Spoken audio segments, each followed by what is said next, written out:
to introduce the next speaker. I met Phil over the telephone approximately 3 years ago, and in person about 2 years ago. And during that period of time, I became very well acquainted with him. He was, at that time, still working for the government, and he didn't say much about what he did. But nonetheless, over a period of time, I became well acquainted with him. I found him to be a person of integrity and honesty.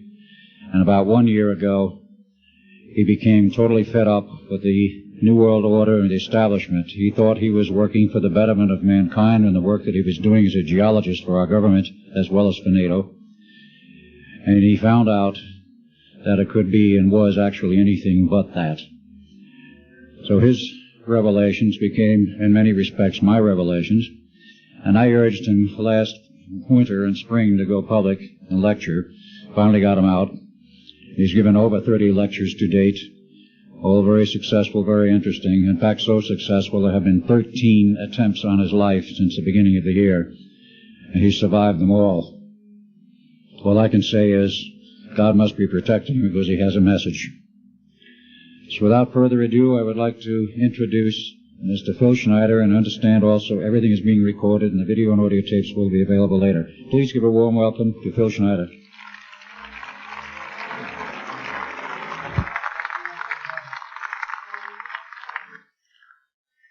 Thanks, Al. I guess I can always start off by saying loose lips sink ships. That's almost a pun anymore. I'm Phil Schneider. I worked 17 years for the United States government as a geologist and aerospace engineer, as well as a structural engineer. I worked for such elusive occupations with Boris and Knudsen, Bechtel, Page and Page, Aerospatiale of France, and a host of other, EG&G, and a host of other, Los Alamos Laboratory and these kind of things. But rather than bore you with all those statistics, I've got cooked up a real mixed bag here of different topics. It's might be a little bit like brain overload, but I'll start from the beginning.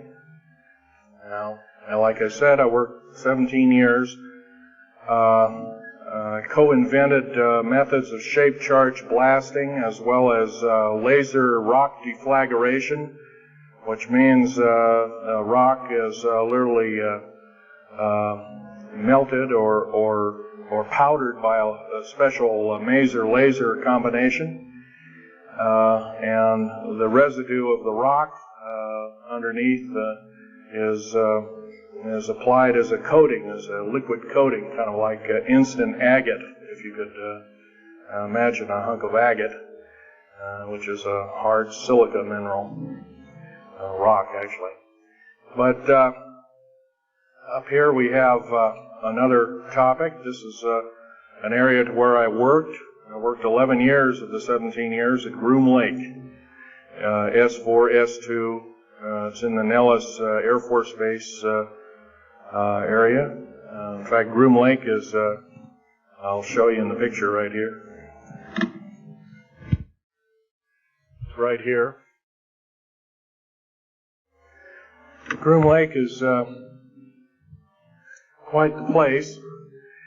A lot of rumors and other kinds of things have come out of there. Of course, people have stood on the outside for years and wondered at what's been flying there. There's all kinds of things been flying. Let me give you a brief overview. Start in ancient history land here. Back in 1909, the U.S. Cavalry was engaged in catching some banditos that had crossed over the Mexican border into a place called Truth and Consequences, New Mexico. And they went into a cave or a hideout and killed the so-called bandits, but what they found out they couldn't explain. And they were called horseshoe craft at that time, or horseshoe ships. There were UFOs, and they saw these, what they call demons, gray demons, little gray guys all around the place. That was in 1909. Now in 1933, our government was actively engaged with the Europeans, mostly the French and the English, in special researches dealing with aerial phenomena. And once again, the term flying saucer or flying disc didn't come about until much later, supposedly right around the mid-1940s. Anyway, the whole thing here is that also in 1946, I might want to add, we were engaged in atomic bomb testing and this kind of a like, and of course the area of Bikini Atoll. Some of the pictures are over here on the white board, showing with the actual language of both the U.S. Army and U.S. Navy archives. Anyway, these flying ships were seen as early as 1945, 46. Some of them were called Foo Fighters, and you name it. They were fully known about maybe as early as 1935 or 36 by our U.S. Navy. And there was a shallow underwater base at Bikini Island, and that was probably the one reason why a number of atomic bombs were exploded in that area rather than other areas which they could have been even more remote out in the South Pacific at Operation Crossroads. Well, anyway, this all led up to later on, about 6-8 years later, 1954, during the Eisenhower administration, led to an interesting treaty called the Greada 1954 Treaty. It was the Alien-Human Treaty. And supposedly the aliens had come in and exchanged technology, and they'd want to take an occasional human being and a few head of cows, and accurate books were supposedly to be kept and all this kind of stuff. And of course, eventually all that broke down, and aliens are notorious for being liars, even greater liars than so-called, in quote, we humans are. So alien treaties are often just not even the pieces of paper they're written on, they're just really kind of worthless. Anyway, my work as a geologist in building underground military bases, some of which are over 2 miles underground. And I think when you listen to Al tonight, if you have a chance to listen to him, he will speak of, Al's actually been on some of the high-speed monorail subway cars, if you might want to call them, that link these bases together. Some of them are capable of riding on a cushion of air about 3/4 of an inch off a rail at a better part of Mach 2. And he's actually been on one of these trains. I've only been in one of the tunnels and helped build some of the tunnels. Incidentally, I helped work on 13 deep underground military bases. Had hands-on experience. Notorious was the one in and around the Dulce, the southeastern and southwestern sides of Dulce, New Mexico, in the Los Alamos laboratory regions, where we built some hermetically sealed rooms that were very deep, going down over a mile. We also built additions onto Groom Lake and S2 and S4 complexes. There are a total of 9 underground. They're called DUMBs. Like, you can learn a lot from this dummy. But DUMB stands for Deep Underground Military Base, and or a deep underground DUM2, for instance, is a submarine base, and I have built a few of those too, which are off our continental shelves and then certain islands and out in the Atlantic and the Pacific in strategic locations. All this, I can hardly, in an hour's time, I can hardly squeeze all this in, so I'll be kind of rambling here if you just bear with me. The main topic of my discussion here is to link up basically what's going on with these deep underground military bases, what they're being used for, what is the present situation now being employed both by our federal government, which is slowly being phased out by the United Nations government, as well as the New World, end quote, the New World Order, which is an even higher entity, and who these higher entities are taking their orders from, and try and link up basically what's going on. A lot of us have been kept in the dark. We've been given, maybe most recently over here, photographs of an alien at Roswell. I'll just make a very brief statement about that. The photographs cannot stand up to a computer grain analysis test and therefore are retouched or faked. They're not real. The real one, the real photograph of the charred or dead alien that was one of the several that were autopsied is over here, was given to me by a friend by the name of Skip Frombach of Seattle. And his father worked as one of the principal doctors. He was from Germany at the time and worked on some of the autopsy material, from what I understand, along with other people. Anyway, you just can't believe everything, and that goes for me. You got to get out there and do your homework. Like I always say, you might don't put your spectacles on, you put your skepticals on when you listen to me. So if we can have a show of hands here, how many people have heard about Roswell, New Mexico? Very good, almost all. And how many people have heard about the black helicopters and the other kinds of flying saucers type equipments out at Groom Lake and other places? Very good. Well, this obviously is a nice enlightened audience. Most of you have probably seen what a black helicopter is, or maybe even gotten rare glimpses of an F-117A black jet, or stealth, as they're often called, or a B-2 bomber, B-1 bomber, or some of these other sophisticated aircraft that are now being touted as the new technology. Once again, where did we get this new technology? Well, obviously we've had a little hand in that. Our little alien so-called buddies, have kind of exchanged things, not without a great cost. The cost of which has been a lot of people have disappeared. Some, and I'll blow this statistic by you, there's, according to current FBI and Defense Intelligence Agency and CIA statistics, 100,000 children and 1 million adults disappear every year, and these are not kidnappings or murders or rapes or suicides or anything, totally unaccounted for. And where are these people going to? Nobody knows. Maybe one of us in this room or somebody has encountered such an individual and lost a loved one or a friend or something, and that's unfortunate.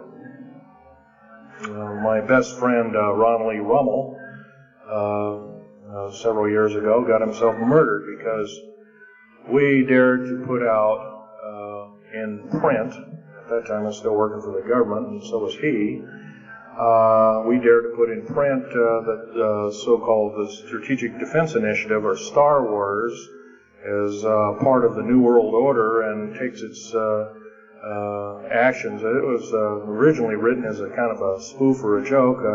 We had one of these alien greys dressed up and had New World Order insignia on, and of course that wasn't taken very nicely, and my friend got himself murdered. It was called a suicide, but now it's been turned over to special authorities who now acknowledge it was a homicide.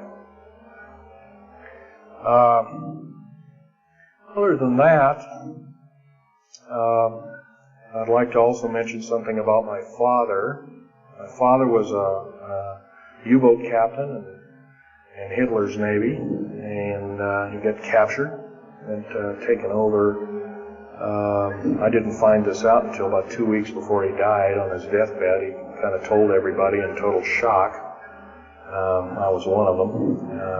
In fact, I didn't believe him. I thought he was kind of in delirium or something like that. And then, of course, other things have come up since. And so, anyway, he was captured by the French, turned over to the Third Army, the U.S. Third Army, and then U.S. Third Army turned him over to the Navy.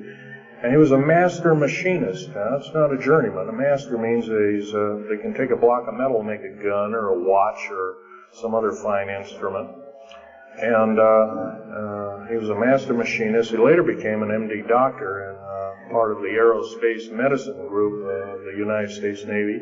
Was instrumental in helping build the USS Nautilus and its first nuclear-powered predecessor, the Enterprise, the first nuclear-powered aircraft carrier, and other ships like it. He pioneered all the ways in building very small and miniature nuclear engines, and he even helped work later on in his life. He helped develop the infamous grid bed nuclear motor, which is now employed in some things that look like flying saucers that people claim are flying saucers. Yes, we, in quote, the United States Air Force and other armed forces, are training other European forces to fly unidentified, or now identified, or, in quote, flying saucers. We've actually built several prototypes that are flying under names of black craft. My position as a geologist and an engineer got me to see a lot of things in the world. I've been in over 70 countries. Also worked for NATO. I carried a level 3 security clearance with a rhyolite factor. Rhyolite is a hardened factor, only given out to a handful of civilians and maybe a couple of hundred military men worldwide. I thought I was doing the nation, the United States, as well as the world a favor by, I thought I was kind of keeping my end up. Well, it didn't work out that way. I was to later find out that these underground bases are now being employed as strategic bases for, in case there is martial law in this country. Right now, our military professors that used to be in war colleges and the like are training people like ex-Russian KGB and Spetsnaz people right here on American soil. I've seen it with my own 2 eyes, along with other people, other geologists. By the way, I'm still a geologist, still do geological survey work.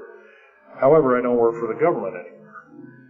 I took my security clearance and all my government stuff and cut it up and sent it back to the, pardon my French, SOBs. When I found out that a number of these 131 deep underground military bases are being used to subvert the Constitution of these United States and its people, I says, that is enough. I can't possibly be connected. Oh, well, Mr. Schneider, you can't quit, they said. Well, I says, yes, I can. I'm an individual, I'm going to quit, and I'm walking off the job. I says, so I got arrested and casually told, well, you got to finish the job. And so I caved into that part. I finished 3 weeks, and then at that time, my father was dying, and I was allowed home, and I never went back for my paychecks. Don't intend to either. These people are beginning to show signs of being our utmost enemy. I'm talking about military people now engaged in training foreign troops on American soil, clearly against the Bill of Rights and the U.S. Constitution. It's why we formed a government, why our forefathers formed a government, a republic of these United States in the first place, way back 200 plus years ago. Because the drawing and quartering of soldiers, taxation without representation, law by edict, otherwise known as today's version, executive order, among other things. The very reasons that we became, in quote, free, a free republic, a free society, possibly one of the greatest nations to ever be a nation on this earth, were instilled in our founding fathers that are now so far away from the people now running our federal government structure. So I'm here today to touch upon a number of subjects. One being that these underground bases are roughly over 3 of them per state. There's now, instead of 12 prison camps, there's 39. That's almost 1 per state. They're building 2 prison camps every 7 months. They're building 2 underground military bases every year. Each one of these military bases, by the way, these underground military bases, they cost somewhere between $17 and $26 billion. They employ 1,800 to 10,000 workers each, in varying grades of skill. They gobble up totally through the black budget, over 1/4 of the black budget, or roughly $310 billion. Of course, you may say, where are these figures coming from? Well, the black budget, as we know it, in quote, black projects, which anything called black is significant of hidden from Congress, hidden from the American people, and very few people are even in the know about it at all. But black budget per year garners over $500 billion a year. And it's these kind of huge quantities and sums of monies are garnered through CIA drug activity, National Security Agency clandestine operations, mostly in Panama and South America. Now also engaged in Russia in bringing and refining strategic metals. By the way, you might want to ask, where's all these kind of interesting new metals coming from? Over here on the whiteboard, we have the new periodic table. It's got 140 elements. Now, in our high schools of today, I was in a high school about a week ago. I saw a new periodic table that had 105 elements on it. Now, somewhere, we're not being told the truth. We're being lied to at every turn and every corner. We're considered less than morons.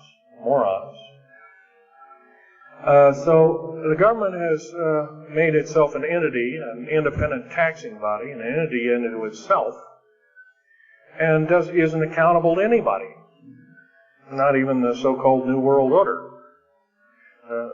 They just go ahead and do everything willy-nilly as they please. There's nobody checking.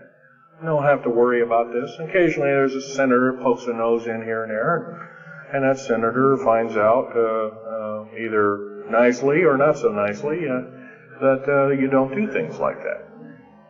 Now, if we're to gain a grip on our country, if we're to take our country back, we must first ask our public officials if they cannot tell us the truth, and we will impeach them, or they will be impeached, or they'll be tried as traitors. This is pretty stiff language. Already it's slowly beginning to trickle out and to occur to a number of people that this may be the only way out. Also, our founding fathers, George Washington, Patrick Henry, and a few of the other ones, came up and said that you don't want to let the beast out of the box. They were talking about a runaway government. You don't want to allow your government to become like England, as that time. And so they warned us about this very same kind of thing. First of all, the United States is not a democracy. It's not a republic anymore. It should be a republic. That's to the republic for which it stands, one nation under God. Why we can't even pray in the public schools anymore. We have to have a Supreme Court judge or group of them, plus Janet Reno and company, among other things, telling us what to do. Interpret for us as if we cannot read with our own two eyes and understand with our mind. This, of course, is bad policy all the way around. And I guess I don't need to blow that by your ears. Okay, on another subject, I have a number of items up here at the table. One of which here is, I can show it, is a heavy hunk of rock indeed. It has a weight of about a little bit more than a pound, 2.5 times the weight of uranium. It's not radioactive, can never be made radioactive. It's composed of earth, rare earth, clays, and powdered metals, as well as an alien element, mostly from crashed, retrieved flying saucers and the kind that have happenstance to crash in our deserts and backyards, so to speak. It's called Mironite. This is employed in every stealth aircraft, every black jet, throughout the black budget. Also in the very small quantities in the skins of black helicopters. Mironite. Here's another thing. Here's a piece of probably the purest titanium you'll ever hear or see. It's so pure, it's also composed with other alien elements to make it extremely tough. It's capable of withstanding temperatures in excess of 7,000 degrees Fahrenheit. Our new Phoenix-class submarines, of which we're building 2 a month right now. Phoenix-class submarines is a black budget program. Each one of those submarines costing $208 million just for the titanium hull, which is made of this material. Approximately 10,000 pounds of it. Now, we've got, supposedly, as of the data right now, we've got 106 of these submarines. They're plying the waters and the waves. They can dive to a depth of over 7,000 feet and hold that for 3 months. It's a fantastic submarine indeed. It has 11 grid-bed nuclear motors on it, engines, that run everything, purify the air. By the way, these aren't your usual nuclear motor installation. They're very small. They're probably no bigger than this podium, weighing less than 3,000 pounds, putting out as much as the equivalent of 3 aircraft carriers of the Enterprise class. But these Phoenix-class submarines are getting this metal. Now, where are we getting the metal? It's being stockpiled in a number of strategic locations. Supposedly, I've heard stories, well, it's being mined on the moon, and I have no way of proving that, one way or another. I think we're probably getting it from Russia, or refining it in outer space. What are we shuttling? Basically, a shuttle, a secret shuttle flight, 1 a week now is going up and back. What are they shuttling? Well, obviously, they've got kind of their own little laboratories up there, space station, and all this kind of stuff. Remember, what you're being told is only just a smattering of the truth. It's not the real truth. Maybe it's 5% of the truth. Maybe it's not even that. You can rest assured you're not getting much. Another strategic metal is this particular bar with some strange crystals on it, scalenohedral crystals of niobium, titanium, rhenium, copper oxide.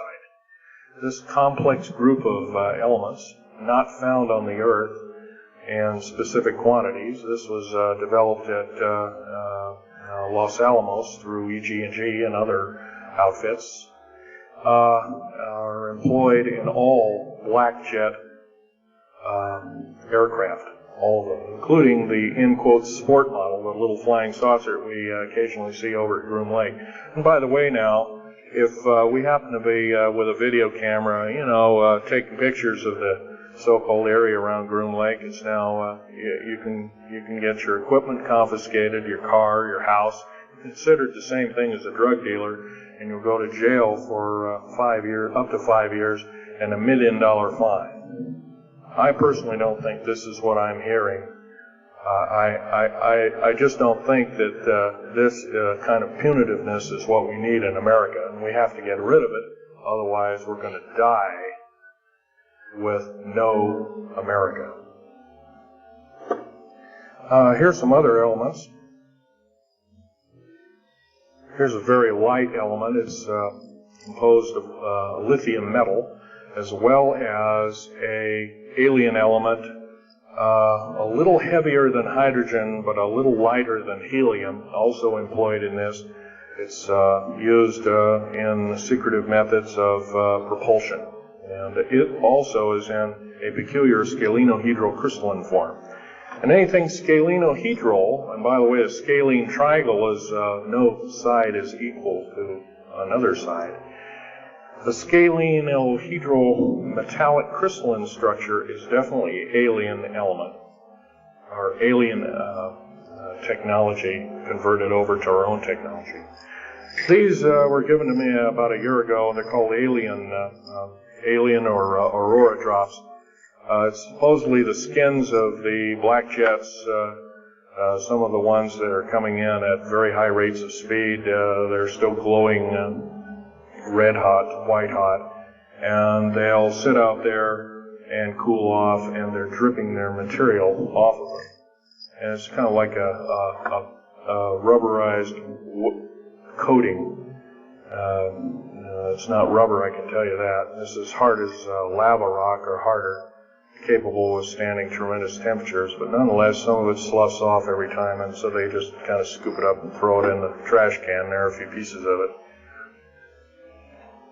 Here's one of the hardest so-called man-made rocks.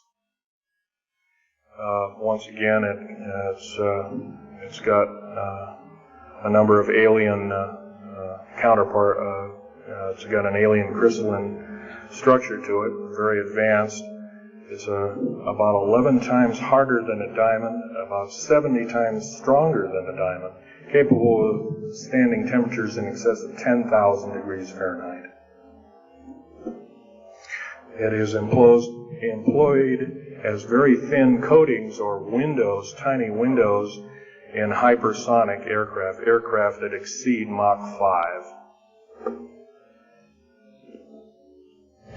Here's an interesting artifact. Right here in this hunk of rock, which by the way was an old 100,000-year-old chipping tool found in Syria, Jordan rather, excuse me, is a imprint of, it looks like a fossil, but it's not. It's an imprint of a small mechanical part with exactly 360 kind of little rotor blades. Well, this rock is 220 million years old. Who was making machines 220 million years ago? Maybe von Däniken was right after all, huh? Here we have an actual piece of agatized fruit, or it's similar to a lime. It's even been pecked by a bird at one time, and that's still there. So it's instantly turned to agate. It is the same agate or chemical structure as material found at Hiroshima and Nagasaki after the A bombings in World War II, where grasses and flowers and petals of flowers and other kinds of things were instantly petrified, turned to agate. It is the same identical crystalline structure. However, this particular piece is about 20 million years old, and it's still got its original green coating, and it's basically unchanged, perfect condition.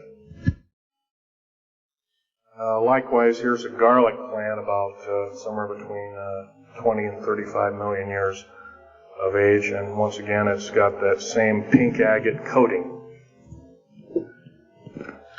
And here are some pieces of the metal skin from the crash disk at Roswell. It was given to me when I was 14 years old. My father was visiting one of his old friends in the Navy archives, as well as he was in the Royal Navy in England. And I, as a 14-year-old boy, I says, "Gee, Dad, can I ask Johnny something?" "Oh, go ahead, ask him. Get anything you can from it," you know, that kind of thing. I says, "Well, gee, Johnny, well, do you think I can have a piece of this metal?" "Oh, no, you can't have that." And I says, "Oh, give it to the kid. What the heck? He won't have it very long anyway." Well, I've had it all this time. It's kind of a unique thing. They were able to break the skin of that craft, by the way, by dropping it into a bath of liquid nitrogen, hitting it with a mechanical or hydraulic hammer, and it shattered into little bits. And it was later analyzed and adapted for our own technology. All these artifacts are fine, but once again, the main part of this talk is, where's it all leading to? We get very little spin-off to where any of this is leading to. Occasionally we'll get a new computer, or maybe a quartz watch, or some little trinket, kind of like giving the Indians beads a couple of hundred years ago. Well, we're getting these little spin-offs. But the black budget still rolls on, garnering up over $1 trillion every 2 years. It's somewhere between 1.023 trillion and 1.31 trillion dollars every 2 years. And every year it goes by and the black budget is unchecked, unaccounted for. It's just subverting our country. That's number one. Number two is that these underground military, first of all, if there was something like a nuclear war or there was a definite enemy out there where we were going to be under attack, like from China or someplace like that, I could see maybe a couple of dozen underground bases for a government, and so it could theoretically rise up like the phoenix out of the ashes. Well, not 131 of these. And if you were going to so-called round people up and put them in prison camps, what a better prison camp than underground, where nobody knows where it is anyway. So once again, these underground bases are most likely been planned as underground prison camps and slave labor factories for the New World Order. New World Order, by the way, is getting, and I'm probably the only person ever talking about this, the New World Order is taking, and the United Nations is taking its orders from, believe it or not, these more powerful outer space alien entities. We might call them the large grays or the small grays. Sinister forces indeed. And you might want to say, well, gee, how come we don't see more of this kind of thing? Well, you can just imagine. If you're only being told 5% or less of the truth, that isn't very much to go on. That's one thing. Another thing is, you don't find very many people coming up here and letting you have hands-on experience. I'm going to try and do this to you. However, I do ask you to go out and do your homework and keep doing it. Don't necessarily believe in what I'm saying, but get out there and talk to people. Whether it's just a couple neighbors or friends or something, get out there and talk. Because one will tell two and two will tell four, and then pretty soon you have a whole room full of people that are in the know. And then from there, wonders can work. Other than that, as far as changing the black budget, these clandestine programs, public opinion is only going to do that, and it's going to take millions of us. But we have to be informed. And to do that, we have to be doing what we're doing now, gathering and talking. And, of course, most of us are adults and can weed out fact from fiction. Most of us are responsible adults and know the difference between fact and fiction and how to use it or how to abuse it. So we therefore have to continue to keep studying and keep talking. If there's just me out there, and believe it or not, there aren't very many people like myself out there talking. I've given over 30 talks in the United States, Canada, Japan,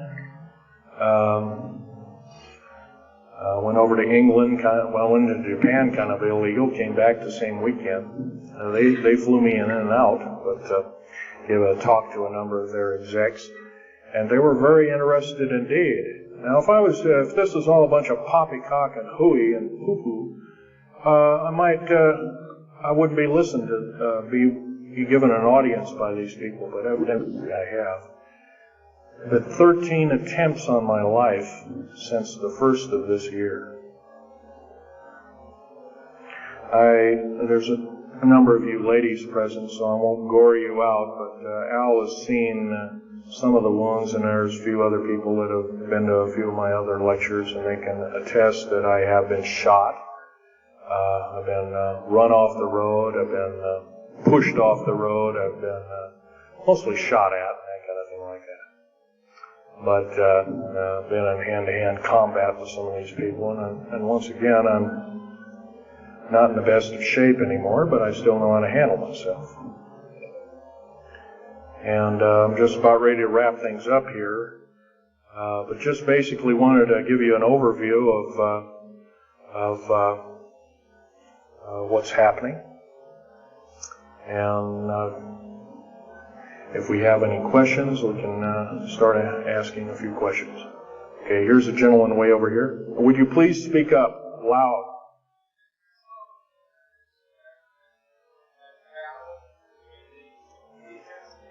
Yes, I was involved in 1979, in August, late August of 1979. I was involved working through Los Alamos Laboratories at Dulce, New Mexico, and what's now known as the Alien-Human War. 66 Secret Service agents, government workers, geologists, and the like. I almost bit the dust. I could have been number 67. Lost their lives that day because the government lied and knew full well what was underneath. And what we'd done is, out in the desert there, we had drilled in a period of a couple of days, we drilled 4 of these holes that went down several thousand feet. And one of these holes kept bringing up dirty dust and putrefying odors and broken off machine bits and other kinds of things like that.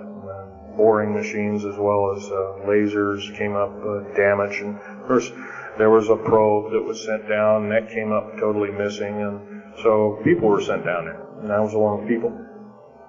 And when I got down there, of course, the odor was, and remember, I was in a spacesuit type environment. All I had was a small tool belt with special sensors, a small rock hammer, and a rucksack for mineral specimens and other kinds of things like that. And I had my little pistol. And being an engineer, didn't have time to carry a big hunk of pistol like most of these Green Berets carry, stuff like that, Black Berets. I carried a little Walther PPK with a 9-shot clip. As soon as I got down this hole, standing about from me to this gentleman over here in the front row, 10 or so feet away, 7 feet away, something like that, was one of these 7-foot-tall stinking alien guys, and I didn't waste any time. I said, I'm not fiddling with you guys, and boom, away you go. And I was one of the rare few that had been allured that this may or may not occur, and so basically was given ET training, but a lot of these other people weren't. And we were, in fact, it was asked, are there aliens in the area? And of course, the big question was no. And that was a big lie. And of course, 66 people died that day. I have a big hole in my chest. I lost a lung. My lung was literally burnt out of me. My fingers burnt off of me. My toenails burnt off of me. My skin was, I was in radiation isolation therapy for 400 plus days. My bones were vitrified or burnt. I was cooked. I managed to survive. They're telling you something about it today. But other than that, I'm the only talking survivor. There are only 2 other survivors, and they're in nursing homes up in Canada. And Canada refuses to allow the United States officials to talk to them. They're in very bad shape indeed. One of them can't talk, and the other one doesn't want to. So, they're regarded as Canadian heroes, and so they're being kept by Canada. Okay, this fellow over here. Speak up loud.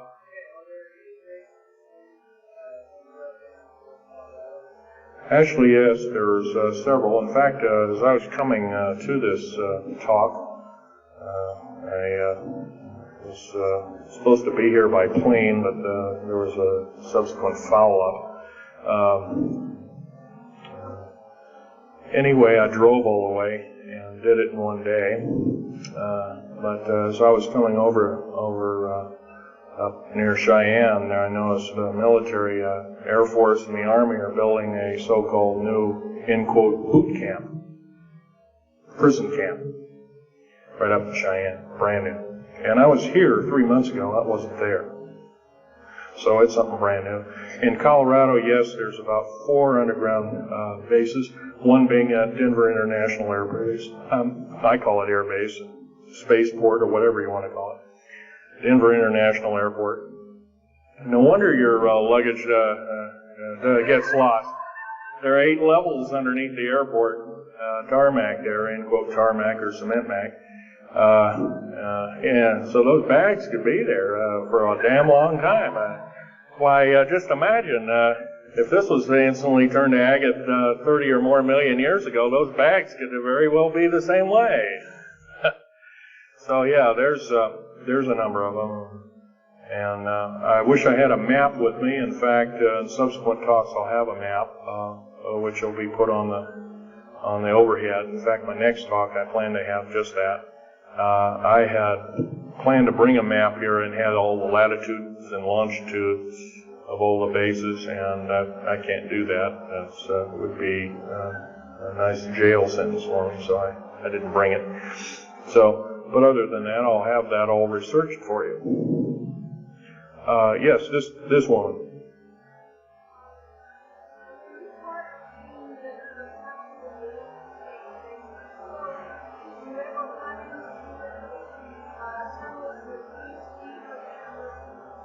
Yes, as far as there being an inner Earth, a hollow Earth or anything like this, no, I've never run into anything like that.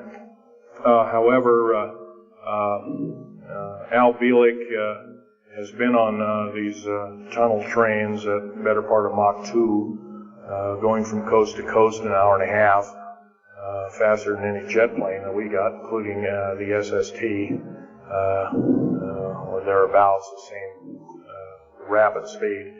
But I helped build a lot of these tunnels, and all of the underground mountain or military bases are connected. All of them. All 131 of them.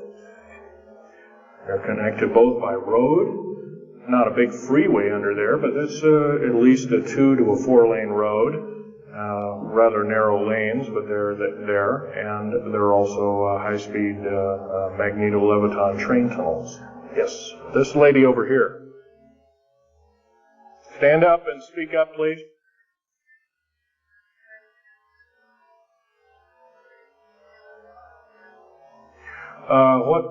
What levels of military personnel know about this? Most of the levels of military know about this, especially the higher levels, higher officer levels. The enlisted, I'm sure, don't, or is basically kept in the dark like we are, end quote, we are. So, this fellow right here with the hat, Adam. Well, there's 131 of them in the United States, 127 of them in the lower 48.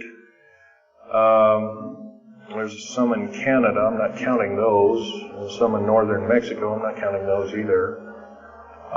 They average about 4.25 cubic miles hollowed out underground, an average depth of 5,700 feet underground. Average cost $17 to $31 billion each. They employ anywhere from 1,800 to 10,000 people. Then there's some very large ones now being built in Sweden, one of which is repudiated to be 30 cubic miles. It will take 5 years to build that one at a cost of about $2 trillion. And that's all being supplied by the United Nations. Yes? Anybody over here? No? This gentleman. Speak up, please. Okay, you want to know exact locations of all these. Well, for where all of your Army, Marine Corps, Navy, and Air Force bases are, they're with all the present, not the ones closed down. And by the way, the closed down bases are now being used for gasoline storage and equipment storage and these kind of things. So they're not really closed down yet. Boot camps, end quote, boot camps and all this kind of stuff. So-called prisoner camps and these kind of things. Right now, our police, for instance, are being trained by the Air Force and the Army intelligence in martial law research, as they call it. How dare they call that by that name? So where these are, they're where every one of these strategic bases are now. In Colorado, in around Denver, there's 3 of them. And they're fairly small. Some of these bases are only maybe 2,000 to 3,000 feet in depth.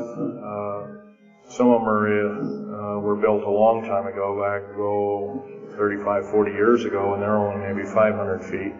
And they're mostly for equipment storage. Denver, and then there's Fort Collins. There's also Colorado Springs area has a number of them. By the way, Colorado Springs is kind of a famous area. Nikola Tesla's laboratories were in Colorado Springs, and need I say more? I'll leave that up to Al Bielek. As far as Nellis Air Force Base, there's 9 underground mountain bases in Nellis Air Force Base. That's in Nevada. It's north of Las Vegas. There's going to be a UFO show and conference in Mesquite here later on this month, and that's up very close to, end quote, Area 51. That whole area, by the way, the state of Nevada is 81% end quote, managed or owned by the federal government. Land is either restricted or run by the federal government. That's why there's groups rising as we speak, dealing with the problem very vociferously, and senators are now getting involved. So evidently, waking up is occurring. Yes, this gentleman over here. Speak up, please.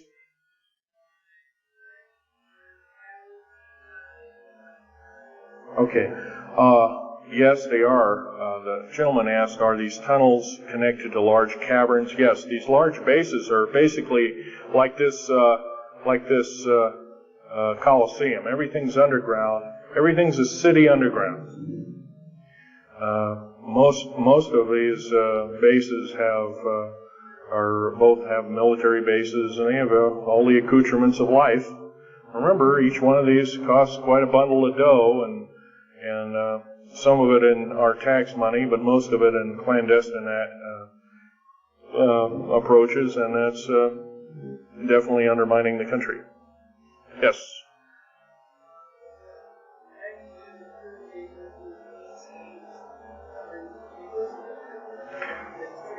Well, some of them have a difficulty in understanding our language. It's too slow to them.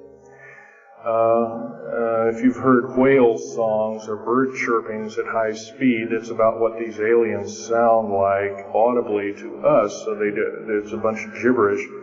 Yes, they've slowly actually broken down. There's 11 prototypes or 11 civilizations of aliens visiting this planet all the time, all of which are known by the U.S. military, 9 of which are not very good indeed. They're pretty bad news. 2 of which are benevolent, but the benevolent ones have supposedly left. They have their own little war of sorts, especially the Pleiadian groups and whatnot like that, of which Val Thor was repudiated to be a Venusian, but other people will alert he looks more like a Pleiadian. He looks normal human, except he's got 6 fingers and toes. He's got one oversized lung. He's got 2 hearts. He's got all kinds of weird stuff. Bones are bigger. Yeah.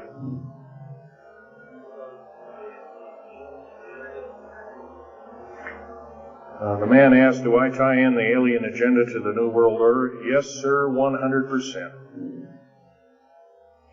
I can elaborate briefly. The New World Order right now basically is dismantling countries, governments, telling governments not to war with each other anymore, basically, so that looks good on the outside. They're taking their orders directly from the aliens who've got their own timetable. They want the one world order because they want the planet for themselves. Of course, you've often heard of the term Global 2000, and that's a supposed sinister plot, or has been a group of sinister plots to produce biological weaponry to reduce or thin out the so-called ethnic cleanse the population of the planet by 5/6, or roughly 5 of 6 billion people, enslaving the rest to work willy-nilly with the so-called people of the New World Order. Now, another peculiar thing is the alien agenda is not really well believed nor understood by a lot of these one-worlders. They don't believe it. They think they've been singled out for their own end of glory, and what they don't know is they're just another human being, and according to the negative or bad aliens, they're just another, we're considered bags of food to them. They don't eat us like we think of a cannibal eating a hunk of meat, but they use our glandular secretions as part of their food base, their blood and our glandular secretions like adrenochrome and other kinds of things like this. And in fact, the Atlanta Center for Disease Control has figured out ways that we can combat this and all this kind of thing like that. It might be where these new designer diseases like AIDS and Ebola and hantavirus and all these kinds of things have come up out of nowhere, and these diseases, in quote, almost have a mind of their own. Yes, this lady here.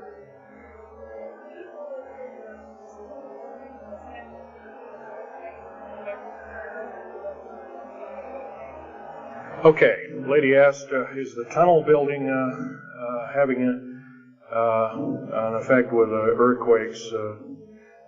Yes, it could very easily be, although you've got to remember a lot of these underground bases are constantly being repaired, and so a lot of people have to be hired. As far as the U.S. government, second part of her question was, is the U.S. government modifying our weather? Yes, that's an affirmative.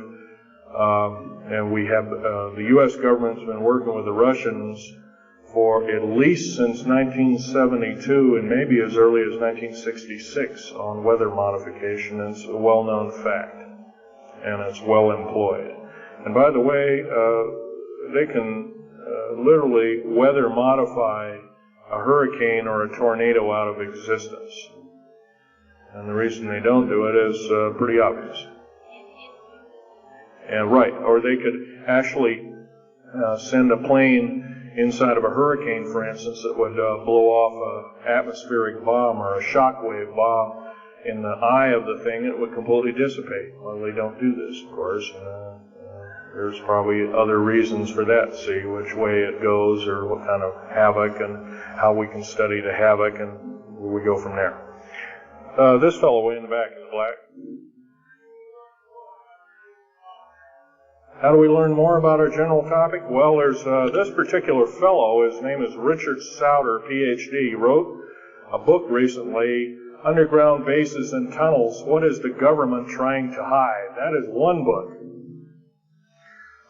Then we have here's a popular science article, Secret Air Base. The government doesn't want you to know that Groom Lake, because supposedly Groom Lake doesn't exist. Well, I guess if it doesn't exist, then me talking about it, I guess I can't be arrested or anything. I'm just full of poppycock here. Well, the editor, one of the editors of Popular Science that put this article out is now in federal prison. Then there's a book that called Stealth Fighter Pilot. These books are available. I got this one at Dalton's. This one actually was sent to me by the publisher. I did some test piloting, and the only thing I test piloted was would run the aircraft back and forth on the runway, the special runways we built at Groom Lake. There's a picture of me in uniform. And I can go on. And these publications are out now, and they're available. Yes, this lady over here.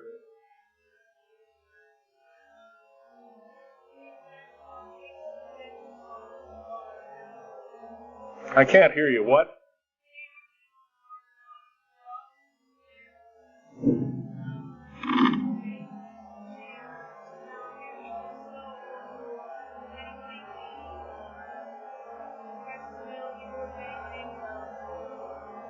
Okay. Okay, that's kind of a mixed bag question there. She asks, with martial law being called, will precious metals and all these kinds of things. First of all, hoarding anything will be outlawed. If you hoard food, have a radio, any way of communicating, stash gasoline, these kind of things, you would just be rounded up and that'll be the end of it.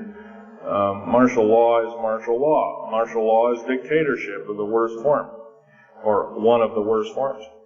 And her other part of the question, if I got it right, was when's the alien takeover? Well, the alien takeover right now is, and probably will be for probably the next 20, maybe 30, 40 years, will be basically in the background. The idea is to get the one world beast-like government order in place, and to thin out the population of the planet.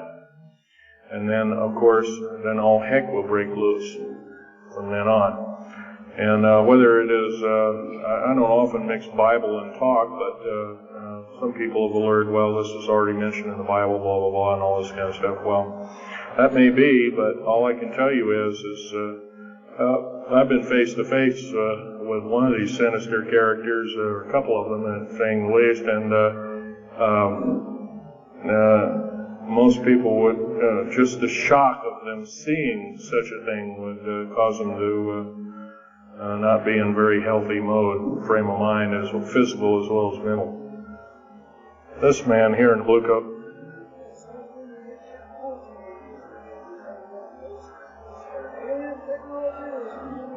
Well, it's a combination. What technology is used to build these underground bases? Well, we have lasers that can drill out, or basically deflagrate or melt out a tunnel 7 miles a day. And that tunnel is 28 feet wide, 28 feet high. You've been told about drilling and boring machines in a very slow, 1/4 of a mile a day. Most of that went out in World War II. Most of that's all World War I or World War II era materials. And once again, you've been badly lied to. I can hardly believe, first of all, I've worked on public engineering projects, and we do better in grinding up road beds and laying them down at the rate of 4 miles a day, and supposedly that doesn't exist. Well, I worked on one in the state of Oregon just a few months ago, and we built a tunnel for sewage tunnel and whatnot like that. It wasn't very big. It was about 6 feet across, and I drilled right through solid rock, right to the base of under one of the hills in Portland for their new light rail. Did that in 2 days. but it was a small, complex tunnel. It was big enough for a man to crawl through and inspect. I was one of the people that inspected, so yeah. What technology? A lot of this is alien technology, readapted for our own use, but a lot of it's our own ingenuity too. So you can bet, how can you tell alien technology? Well, anything that's just absolutely outlandish, like taking a oxyacetylene welding torch and trying to cut into this metal and getting nowhere, obviously would be metals research, aircraft research and the like, and different tools and products, which things that are many times the hardness of diamond or known hardened substances like boron. Obviously, that's nothing that we came up with on our own, but we could have over a several hundred-year period. But you've got to remember, too, that the military technology is outstripping the public sector technology at the rate of 44 to 45 years of technology for every calendar year, every 12-month calendar year here. So every year going by this time in 1996, the military technology will be roughly 45 years more advanced than where we are today. So it's quite possible that way back in 1943, the U.S. Navy not only caused the ship to disappear, it literally disappeared and reappeared. Basically, military technology right now is about 1,200 years more advanced than public state technology. And computer technology right now, it's off the scale, I can't tell you. It's just right now, and employing just in blackjet and stealth aircraft, the new computers are so completely advanced that we couldn't get them in the public sector for maybe another 40 or 50 years. Yes, this lady here.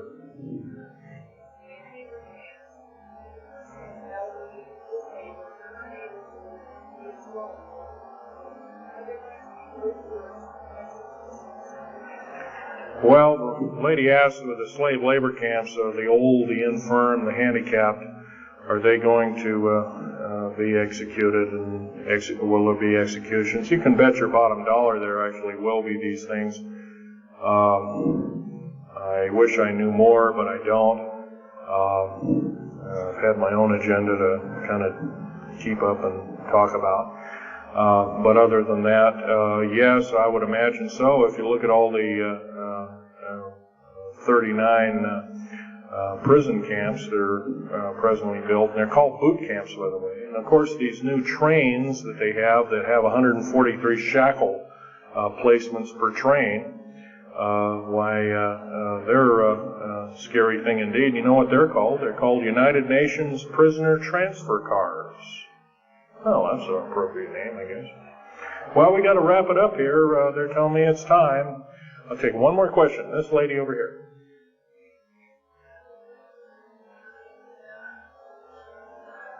Don't brainwash you. They don't brainwash you. How do they brainwash 18,000 people that are working? Well, you sign this little piece of paper saying you work, you go to prison for the rest of your days. Or you're not going to be taking home a paycheck of about anywhere from $4,000 to $40,000 per month, depending upon your position. $40,000 a month is a lot of petunias. Okay, well, I got to wrap it up here, folks. So I'll be over in Al Bielek's booth. I think it's over in booth number 125. I could take other questions there and let you take a look at artifacts. And once again on these artifacts, in a very few minutes, don't handle them, just look at them. Thank you very much.